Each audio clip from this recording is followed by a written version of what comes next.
বিসমিল্লাহির রহমানির রহিম। সম্মানিত শ্রোতা মণ্ডলী, আজকে আমি আপনাদের ইফতারির দোয়া মুখস্থ করাবো। সারাদিন রোজা রাখার পর যখন ইফতারি সামনে আসে, ইফতারি করার সময় আমরা ইফতারি করার যে দোয়া হাদিসে আছে সেই দোয়াটি করতে ভুলে যাই। হাদিসে বিভিন্ন শব্দে ইফতারির দোয়া বর্ণিত আছে, তবে আজকে আমি ছোট্ট একটি দোয়া, সেই দোয়াটি আমি আপনাদের শিখাবো।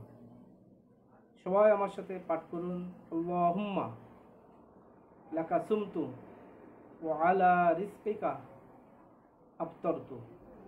আবার পড়ুন, আল্লাহুম্মা লাকা সুমতু ওয়া আলা রিজকিকা আফতারতু।